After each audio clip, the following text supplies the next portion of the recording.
ഹരിയോ എല്ലാ സജ്ജനങ്ങൾക്കും നമസ്കാരം. നമ്മൾ ഭഗവത്ഗീതയുടെ പ്രഥമാധ്യായം അർജുന വിഷാദ യോഗമാണ് പൂർത്തീകരിച്ചത്. അതിനുശേഷം കുറച്ച് ദിവസം പുതിയ ഭാഗങ്ങൾ പോസ്റ്റ് ചെയ്യാൻ കഴിഞ്ഞില്ല, ക്ഷമിക്കുക. അടുത്തായി നമ്മൾ ശ്രീമദ് ഭഗവത്ഗീതയുടെ രണ്ടാമത്തെ അധ്യായമായ സാഖ്യയോഗം വളരെ പ്രാധാന്യമർഹിക്കുന്ന ഒരധ്യായമാണ്. ഡോക്ടർ ഗോപാലകൃഷ്ണൻജി നമുക്കായി സമ്മാനിച്ച ഭഗവത്ഗീതയുടെ ഏറ്റവും പ്രധാനമർഹിക്കുന്ന 100 ശ്ലോകങ്ങളിൽ 50-ലധികം ശ്ലോകങ്ങൾ, ഏകദേശം 50% ശ്ലോകങ്ങൾ എടുത്തിരിക്കുന്നത് രണ്ടാമത്തെ അധ്യായമായ സാഖ്യയോഗത്തിൽ. അത്ര പ്രാധാന്യമർഹിക്കുന്ന ഒരു അധ്യായത്തിലേക്കാണ് നമ്മൾ കടക്കുന്നത്. ഇത് പറയുമ്പോൾ നമ്മൾ ഓർത്തു വയ്ക്കേണ്ട ഒരു കാര്യമുണ്ട്. സാഖ്യം എന്ന് പറയുമ്പോൾ ഭാഗവതത്തിലെ തൃതീയ സ്കന്ധത്തിലെ 26-ാമത്തെ അധ്യായം, അതാണ് സാഖ്യത്തിൻ്റെ ഉൽപ്പത്തിയെക്കുറിച്ച് കപിലോപദേശം, അല്ലേ? ആ കപിലോപദേശം ഓർത്തുകൊണ്ട് അതിനകത്ത് ഒരു ശ്ലോകം നമുക്ക് ഓർത്തുകൊണ്ട് മുന്നോട്ട് പോകാം. ആഹ ആഹ ആഹ ബഹുലഹിംസ സഞ്ചിതാർത്ഥൈ കുടുംബം പ്രതിദിനം അനുപുഷ്ണൻ സ്ത്രീജിതോ ബാലലാളി വിശദി ഗ്രഹസക്തോ യാതാനാം മയ്യഭക്ത കപിലതനുരിതിത്വം ദേവഹൂത്യൈനഗാദി. വളരെ പ്രാധാന്യം അർഹിക്കുന്ന ഒരു ഭാഗം. സാഖ്യയോഗത്തിൻ്റെ തുടക്കം കപിലോപദേശത്തിൽ നിന്നാണ്. ആ കപിലോപദേശത്തിലെ വളരെ പ്രധാനപ്പെട്ട ഒരു ഭാഗമാണ് ഞാൻ പറഞ്ഞത്. ആഹഹ ബഹുലഹിംസാ സഞ്ചിതാർത്ഥൈ കുടുംബം പ്രതിദിനം അനുപുഷ്ണൻ സ്ത്രീജിതോ ബാലലാളി വിശദി ഗ്രഹസക്തോ യാതാനാം മയ്യഭക്ത കപിലതനുരിതിത്വം ദേവഹൂത്യൈ. എന്താണ് ഇവിടെ പറയുന്നത്? കഷ്ടം. എന്നിൽ ഭക്തിയില്ലാത്തവൻ പ്രതിദിനം ഒട്ടനവധി ഹിംസാവൃത്തികൾ ചെയ്തുണ്ടാക്കുന്ന സമ്പത്ത് കൊണ്ടാണ്. ഹിംസാവൃത്തികൾ എന്ന് പറഞ്ഞാൽ എന്താ? കൊല മാത്രമല്ല ഹിംസ. ഭാരതീയ സംസ്കാരം അനുസരിച്ച്, സനാതന ധർമ്മം അനുസരിച്ച്, സനാതന സംസ്കാരത്തിൻ്റെ മൂല്യങ്ങൾ അനുസരിച്ച് ഹിംസ എന്ന് പറഞ്ഞാൽ ഏതൊരു ചരാചരത്തെയും മാനസികമായോ ശാരീരികമായോ പീഡിപ്പിക്കുന്നത് പോലും ഹിംസയാണ്. അങ്ങനെയുള്ള ഹിംസയിലൂടെ, ഇല്ലേ, മരം മുറിക്കുന്നത് ഹിംസയാണ്, പക്ഷിമൃഗാദികളെ വധിക്കുന്നത് ഹിംസയാണ്, ജന്തുക്കളെ കൊല്ലുന്നത് ഹിംസയാണ്, കൊല്ലുന്നതല്ല അതിനെ ദ്രോഹിക്കുന്നത് തന്നെ ഹിംസയാണ്. ഒരു മരത്തിൻ്റെ ശിഖരം മുറിക്കുന്നത് പോലും ഹിംസയായി കരുതുന്ന അത്രമാത്രം മഹത്തായ ഒരു സാംസ്കാരിക പാരമ്പര്യത്തിൽ നമ്മൾ അപ്രകാരമുള്ള ആ ഹിംസാത്മകമായ പ്രതിദിനം ഒട്ടനവധി ഹിംസാപ്രവൃത്തികൾ ചെയ്തുണ്ടാക്കുന്ന സമ്പത്ത് കൊണ്ട് സകുടുംബത്തെ താല്പര്യത്തോട് പുഷ്ടിപ്പെടുത്തുകയും, അല്ലേ, ഭാര്യയെയും സ്ത്രീജിതനായും കുട്ടികളെ ലാളിക്കുവാനായി ഗ്രഹത്തിലുള്ള ആസക്തി നിമിത്തം ആരെ? എൻ്റെ ഭക്തനല്ലാത്തവൻ വർദ്ധിച്ച നരകദുഃഖത്തെ പ്രാപിക്കുന്നു. ഇപ്രകാരം ഭഗവത് ഭക്തിയില്ലാതെ അർത്ഥസമ്പാദനവും കുടുംബ പരിപോഷണവും മാത്രമായി കഴിയുന്നവന് യാതൊരു ഗതിയുമില്ലെന്നർത്ഥം. എത്ര വെട്ടിപ്പിടിച്ചിട്ടും തട്ടിപ്പിടിച്ചിട്ടും അത്ര മഹത്തായ സന്ദേശമാണ് കപിലോപദേശത്തിലൂടെ. ആ കപിലോപദേശം സാഖ്യത്തിൻ്റെ ഭാഗമാണ്. അതുകൊണ്ടാണ് ഞാൻ ആ ശ്ലോകം നിങ്ങൾക്കായി ആദ്യം തന്നെ നമ്മൾ പഠിക്കാൻ പോകുന്ന ഭാഗങ്ങൾ ഇതൊക്കെ കടന്നു വരും എന്ന് ഓർമ്മപ്പെടുത്തുന്നത്. നമ്മൾ പഠിക്കാൻ പോകുന്നത് ഗീതാ വിഷയ സംഗ്രഹം എന്ന് വിശേഷിപ്പിക്കാവുന്ന ഗീതാ വിഷയ സംഗ്രഹമെന്ന് ആചാര്യന്മാർ പറഞ്ഞിരിക്കുന്ന, ഉദ്ഘോഷിച്ചിരിക്കുന്ന സാഖ്യയോഗം, അല്ലേ? ആദ്യത്തെ ശ്ലോകം തന്നെ നമുക്ക് നോക്കാം. സഞ്ജയ ഉവാച. സഞ്ജയനെ നമുക്കറിയാം. നമ്മൾ ആദ്യം തന്നെ പറഞ്ഞു, ഭഗവത്ഗീതയിൽ 4 കഥാപാത്രങ്ങളെ കുറിച്ച് പറഞ്ഞു.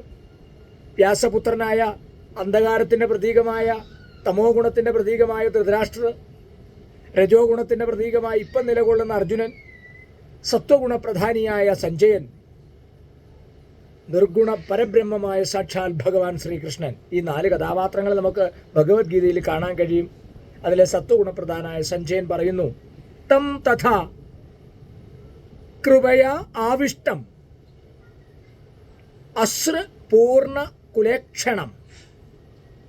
അശ്രുപൂർണാകുലേക്ഷണം വിഷീദന്തം ഇതം വാക്യം ഉവാച മധുസൂദന. ഇവിടെ ഭഗവാനെ മധുസൂദന എന്ന് അഭിസംബോധന ചെയ്യുന്നു. മധു എന്ന രാക്ഷസനെ കൊന്നവൻ എന്നർത്ഥം, മധുസൂദനൻ. തം തഥാ കൃപയാ ആവിഷ്ടം അശ്രു പൂർണ്ണ കുലേക്ഷണം അശ്രുപൂർണാകുലേക്ഷണം വിഷീദന്തം ഇതം വാക്യം ഉവാച മധുസൂദന. അല്ലേ? സഞ്ജയ ഉവാച, സഞ്ജയൻ പറഞ്ഞു.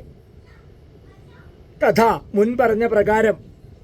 കുറെ കാര്യങ്ങൾ മുൻപ് പറഞ്ഞില്ലേ? അർജുനന്റെ അവസ്ഥ നമ്മൾ പറഞ്ഞു നിർത്തിയിരിക്കുകയാണ്. അർജുനനെ തേർത്തട്ടിൽ ആയുധമൊക്കെ വെച്ചു, ഗാന്ധീവൻ തേർത്തട്ടിൽ വെച്ചു, വിഷാദത്തോടു കൂടി തേർത്തട്ടിലിരുന്നു. എനിക്ക് യുദ്ധം ചെയ്യാൻ വയ്യ എന്ന് നമ്മൾ അവസാനം പഠിച്ചു നിർത്തിയ അതാണ് അല്ലേ? ഏവം ഉക്ത്വാർജുന ഏവം ഉക്ത്വാ അർജുന സാഖ്യേ രഥോപസ്ഥ ഉപാവിശത് വിസൃജ്യ സശരം ചാപം ശോക സംവിഗ്നമാനസഹ. അല്ലേ? എല്ലാം വില്ലും ഒക്കെ ഉപേക്ഷിച്ചിട്ട്, സാഖ്യ എന്ന് വെച്ചാൽ പോർക്കളത്തിൽ, രഥോപസ്ഥ രഥത്തിന് മുകളിൽ തേർത്തട്ടിൽ, ഉപാവിശത് ഇരുന്നു, വിസർജ്യ സശരം ശാപം ചാപമൊക്കെ ഉപേക്ഷിച്ചു, വില്ലൊക്കെ ഉപേക്ഷിച്ചു, ശോക സംവിഗ്നമാനസം. അതാ പറഞ്ഞത് ഇവിടെ. എന്താണ്? തഥാ, മുൻ പറഞ്ഞ പ്രകാരം. എങ്ങനെയാണോ അർജുൻ ഇരിക്കുന്നത് ഞാനൊന്ന് ഓർമ്മപ്പെടുത്തിയത് മാത്രം. കൃപയാൽ ആവിഷ്ടം ബാധിക്കപ്പെട്ടവനായി, അശ്രുപൂർണാകുലേക്ഷണം, എന്താണ്? അശ്രുക്കൾ നിറഞ്ഞ കണ്ണുകളോടുകൂടിയവനായി, എന്നുവെച്ചാൽ കണ്ണുനീരണിഞ്ഞുകൊണ്ടാണ്. അല്ലേ? വിഷീദന്തം, ഏറ്റവും വിഷാദത്തോടുകൂടിയിരിക്കുന്ന തം, അവനോട്, അർജുനനോട്. മധുസൂദനൻ, മധു എന്ന അസുരനെ കൊന്നവൻ മധുസൂദനൻ. ഇതം വാക്യം, ഈ വാക്യത്തെ ഉവാച പറഞ്ഞു. ഭഗവാൻ ഭഗവത്ഗീത ആരംഭിക്കാൻ പോകുന്നു, ഗീതോപദേശം ആരംഭിക്കാൻ പോകുന്നു. സഞ്ജയൻ പറയുന്നു, ഭഗവാൻ പറയാൻ പോകുന്നു. എന്താണ്? സഞ്ജയൻ പറഞ്ഞു, അങ്ങനെ കർണാർദ്രനായി അശ്രുക്കൾ നിറഞ്ഞ കണ്ണുകളോട് നിൽക്കുന്നവനായ അല്ലെ ഇരിക്കുന്നവനായ അർജുനനെ കണ്ടിട്ട് മധുസൂദനൻ ഇപ്രകാരം പറഞ്ഞു. സഞ്ജയ ഉവാച തം തഥാ കൃപയാവിഷ്ടം അശ്രുപൂർണാകുലേക്ഷണം വിഷീദന്തമിദം വാക്യം ഉവാച മധുസൂദന. ഹരിയോം. നമുക്ക് അടുത്ത ശ്ലോകത്തിലേക്ക് നോക്കാം. എന്താണ് ഭഗവാൻ പറഞ്ഞത്? ശ്രീ ഭഗവാനുവാച. ഹരേ കൃഷ്ണ. ഭഗവാൻ പറഞ്ഞു തുടങ്ങുന്നു. കുതഃ ത്വ കശ്മലം ഇദം വിഷമേ സം ഉപസ്ഥിതം അനാര്യ ജുഷ്ടം അസ്വർഗ്യം അകീർത്തികരം അർജുന. ഹരേ കൃഷ്ണ. എന്താ ഭഗവാൻ പറയുന്ന? ആദ്യം കുതഃ ത്വ കശ്മലമിദം വിഷമേ സം ഉപസ്ഥിതം അനാര്യ ജുഷ്ട അസ്വർഗ്യം അകീർത്തികരം അർജുന. ആ ശ്ലോകം നോക്കിയോളൂ. ശ്രീ ഭഗവാനുവാച കുതസ്ത്വാ കശ്മലമിദം വിഷമേ സമുപസ്ഥിതം അനാര്യജുഷ്ടം അസ്വർഗ്യം അകീർത്തികരം അർജുന. എന്താണ്? ശ്രീ ഭഗവാൻ ഉവാച. ശ്രീ ഭഗവാൻ പറഞ്ഞു, അർജുന, അല്ലയോ അർജുന, വിഷമേ, ദുർഘടാവസ്ഥയിൽ, അല്ലേ? നമ്മളൊക്കെ ഒരു അപകടത്തിൽപ്പെടുന്ന സമയത്ത് അനാര്യജുഷ്ടം, ജീവിതമൂല്യം അറിയാത്തവർക്കുണ്ടാവുന്നതും അറിയാത്തവർക്കുണ്ടാവുന്നതും അനാര്യജുഷ്ടം, അസ്വർഗ്യമായതും സ്വർഗപ്രാപ്തിക്കുതകാത്തതായും അകീർത്തികരം, ദുഷ്കീർത്തികരവുമായിരിക്കുന്ന ഇതം കശ്മലം, ഈ മാലിന്യം, ത്വാ നിന്നെ, കുതഹ എവിടെ നിന്ന്, സമുപസ്ഥിതം സമീപിച്ചിരിക്കുന്നു. ദുർഘടാവസ്ഥയിൽ ആയുധം താത്തു വെച്ചിരിക്കുക എന്ന് പറഞ്ഞാലേ ഒന്ന് ചിന്തിച്ചു നോക്കിയോ.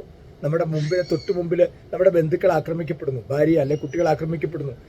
എത്ര അനാരോഗ്യനാണെങ്കിൽ പോലും എന്തു ചെയ്യും? ആ യുദ്ധഭൂമിയിലേക്ക് എടുത്തു ചാടും. അവരെ രക്ഷിക്കേണ്ടത് നമ്മുടെ കടമയാണ്. അങ്ങനെ ഒരു അവസരത്തിൽ, ആ ദുർഘടാവസ്ഥയിൽ ഈ മാലിന്യം നിന്നെ എങ്ങനെ ബാധിച്ചു? ഈ മാലിന്യത്തിൻ്റെ ഒരു പ്രത്യേകതയുണ്ട്. ഈ മാലിന്യം ബാധിച്ചാൽ ജീവിതമൂല്യം അറിയാത്തവർക്ക് ബാധിക്കുന്നതാണ്. ഇത് ഒരു സേനാധിപതിയെ സംബന്ധിച്ച്, ഒരു ക്ഷത്രിയനെ സംബന്ധിച്ചിടത്തോളം, ഒരു സൈനികരെ സംബന്ധിച്ചിടത്തോളം ഒരു ഒളിച്ചോട്ടമാണ്. അപ്പോൾ അവനെ സംബന്ധിച്ച് സ്വർഗപ്രാപ്തിക്കുതകാത്തതാണ്, അകീർത്തികരമാണ്, ഒരു സൈനികർ ദുഷ്കീർത്തി ഉണ്ടാക്കുന്നതാണ്. ഈ കശ്മലം, ഈ മാലിന്യം, ത്വാ നിന്നെ, കുതഹ എവിടെ നിന്ന്, സമുപസ്ഥിതം സമീപിച്ചിരിക്കുന്നു. ശ്രീ ഭഗവാൻ പറഞ്ഞു. ശ്രീ ഭഗവാനുവാച കുതസ്ത്വാ കശ്മലമിദം വിഷമേ സമുപസ്ഥിതം അനാര്യജുഷ്ടം അസ്വർഗ്യം അകീർത്തികരമർജുന. അകീർത്തികരമർജുന അല്ലേ? അതാണ് ഇവിടെ പറയുന്ന കാര്യം. അകീർത്തികരമർജുന. ശ്രീ ഭഗവാൻ പറഞ്ഞു, പ്രിയപ്പെട്ട അർജുന, നിനക്ക് എവിടുന്നാണ് ഈ മാലിന്യം വന്നുപെട്ടത്? ജീവിതത്തിന്റെ മൂല്യം എന്തെന്നറിയുന്ന ഒരാൾക്ക് ഇതൊട്ടും യോജിച്ചതല്ല. ഉപരിലോകങ്ങളിലേക്കല്ല, അകീർത്തിയിലേക്കാണ് നിന്നെ നയിക്കുക ഇതുകൊണ്ട്, അല്ലേ? പരമദിവ്യോത്തമ പുരുഷനും കൃഷ്ണനും ഒന്നു തന്നെയാകയാൽ ഭഗവത്ഗീതയിൽ എങ്ങും അദ്ദേഹത്തെ ഭഗവാൻ എന്ന് ഘോഷിക്കുന്നുണ്ട്. പരമസത്യത്തിൽ ആത്യന്തികമായ സ്ഥാനമാണ് ഭഗവാനുള്ളത്. നിരപേക്ഷത്വ സാക്ഷാത്കാരം 3 വിധത്തിലാണ്. ബ്രഹ്മം അഥവാ അവ്യക്തിഗതം, സർവവ്യാപിയുമായ ആത്മാവ്, പരമാത്മാവ് അഥവാ ഓരോ ജീവിയുടെ ഹൃദയത്തിൽ പരമപുരുഷഭാവേന സ്ഥാനീയനായി കുടികൊള്ളുന്ന നിരപേക്ഷ തത്വം, ഭഗവാൻ അഥവാ പരമദിവ്യോത്തമ പുരുഷനായ ശ്രീകൃഷ്ണൻ. ശ്രീമദ് ഭാഗവതത്തില് പറയുന്നു, വദന്തി തത്വവിദസ്തത്വായ തത്വയം ജ്ഞാനമദ്വയം. വദന്തി തത്വവിദസ്തത്വയം ജ്ഞാനമദ്വയം ബ്രഹ്മേതി പരമാത്മേതി ഭഗവാൻ ഇതി ശബ്ദതേ. എന്താണ്? പരമസത്യത്തെ അറിയുന്നവർ അതിനെ സമാനമായ 3 ഭാവങ്ങളിലാണ് സാക്ഷാത്കരിക്കുന്നത്. പരമസത്യത്തിന്റെ ആ ഭാവങ്ങൾ ബ്രഹ്മമായും പരമാത്മാവായും ഭഗവാനായും അറിയപ്പെടുന്നു. ബ്രഹ്മമായും പരമാത്മാവായും പരമപുരുഷനായ ഭഗവാനായും അറിയപ്പെടുന്നു. ഹരേ കൃഷ്ണ. ഇത് ഭാഗവതത്തിൽ പറഞ്ഞിട്ടുള്ളതാ.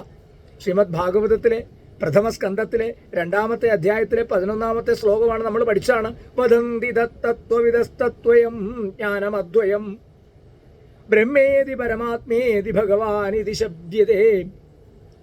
ഹരിയോം. നമ്മൾ തുടരുകയാണ്. ഭഗവാൻ പറഞ്ഞ കാര്യങ്ങളാണ്. ശ്രീമദ് ഭാഗവതവും ഭഗവത്ഗീതയും മഹത് ഗ്രന്ഥങ്ങളും ഒക്കെ നമ്മുടെ കൈകളിൽ ഉണ്ടായിട്ടും നമ്മൾ എന്തുകൊണ്ട് പാഠങ്ങൾ പഠിക്കുന്നില്ല? നമ്മൾ ഏറ്റവും കൂടുതൽ വിശകലനം ചെയ്ത് പഠിക്കേണ്ട ഒരു കാര്യമാണ്. കഴിഞ്ഞ ദിവസം ഒരു പ്രധാനപ്പെട്ട പാർട്ടിയുടെ വലിയൊരു സമ്മേളനം തമിഴ്നാട്ടിലെ മധുരയിൽ നടക്കുന്നു. ഓരോ വിധത്തിലുള്ള പ്രമേയങ്ങൾ പാസാക്കുന്നു. പാലസ്തീൻ ഐക്യദാർഢ്യ പ്രമേയം, കാശ്മീരിന് പൂർണ്ണമായ സംസ്ഥാന പദവി നൽകണമെന്നുള്ള പ്രമേയം, വഖഫ് നിയമം ഭേദഗതി ചെയ്തത് എതിർത്തുകൊണ്ടുള്ള പ്രമേയം. പക്ഷേ എങ്ങും കണ്ടില്ല ബംഗ്ലാദേശില് നിർദ്ദയം കൊല്ലപ്പെടുന്ന ഹിന്ദുവിന് വേണ്ടി ഒരു പ്രമേയം പാസാക്കാൻ, സനാതനധർമ്മ വിശ്വാസികൾക്ക് വേണ്ടി ഒരു പ്രമേയം പാസാക്കാൻ എന്തുകൊണ്ട് കഴിയുന്നില്ല? ഭഗവത്ഗീതയും രാമായണവും ഒന്നും പഠിക്കാനും പഠിപ്പിച്ചിട്ടും വലിയ കഥയൊന്നുമില്ല. മനസ്സിലാക്കണം ഇവരെയൊക്കെ. കാരണം ഇവരൊക്കെ കാട്ടിക്കൂട്ടുന്നൊക്കെ മനസ്സിലാക്കാൻ നിങ്ങൾ പഠിക്കേണ്ടതാണ്, നിങ്ങൾ ഓർക്കേണ്ടതാണ്. നാളത്തെ തലമുറയ്ക്ക് വേണ്ടി നിങ്ങൾക്ക് എന്തു ചെയ്യാൻ കഴിയും? ബംഗ്ലാദേശിൽ നിർദ്ദയം കൊല്ലപ്പെടുന്ന ഹിന്ദു സമൂഹത്തിന് വേണ്ടി ഒരു പ്രമേയം വേണ്ട, ഒരു വാക്ക് സംസാരിക്കാൻ കഴിയാത്തവർ നമ്മുടെ തൊട്ടുമുമ്പിൽ നടന്ന സംഭവമാണ്. ഈ 2 ദിവസം കൊണ്ട് നമ്മൾ കണ്ടുകൊണ്ടിരിക്കുന്ന സംഭവം. ആ പേപ്പറിൽ വലിയ അക്ഷരങ്ങളിൽ വരുന്നു, പാലസ്തീൻ ഐക്യദാർഢ്യം, ഹമാസ് ഐക്യദാർഢ്യം, കാശ്മീരിന് പൂർണ്ണ സ്വാതന്ത്ര്യ സംസ്ഥാനമാക്കുക. കാശ്മീര് വളരെ പ്രധാനപ്പെട്ട ആ മഹാനഗരം, ഭാരതത്തിന്റെ ഏറ്റവും അവിഭാജ്യ ഘടകമായ കാശ്മീരിനെ അതിൻ്റെതായ ശാന്തിയിലേക്കും സമാധാനത്തിലേക്കും കൊണ്ടുവരാനുള്ള നടപടികൾ പൂർത്തിയാക്കിക്കൊണ്ടിരിക്കുന്നു. പാകിസ്ഥാന്റെ കൈകളിലുള്ള ആ POK, പാകിസ്ഥാൻ ഓക്കുപ്പൈഡ് കാശ്മീർ കൂടി നമ്മുടെ ഭാരതത്തിന്റെ ഭാഗമാക്കി മാറ്റാനുള്ള നയതന്ത്ര നീക്കങ്ങൾ നടക്കുന്ന ഈ അവസരത്തിൽ അത് നടക്കാൻ പാടില്ല. അതിനെ തടയണം. പോട്ടെ, എന്തുമായിക്കോട്ടെ. ഭാരതത്തിലെ ദരിദ്രനാരായണന്മാരുടെ ഭൂമി കയ്യേറി അവരെ വഴിയാധാരമാക്കിക്കൊണ്ടിരിക്കുന്ന വഖഫ് ബില്ല്, അതിനെ അതിൻ്റെതായ നിയമത്തിലേക്ക് കൊണ്ടുവരാൻ, ആരെയും ദ്രോഹിക്കാനല്ല, അതിനെ അതിൻ്റെതായ പാതയിലേക്ക് കൊണ്ടുവരാൻ വേണ്ടിയുള്ള നീക്കങ്ങൾ നടക്കുന്നു. അതിനെതിരെ പ്രമേയം പാസാക്കുന്നു. ഒക്കെ നല്ലത്. നിങ്ങളുടെ പാർട്ടിയുടെ നയങ്ങളും നയപരിപാടികളും വളരെ നല്ലത്.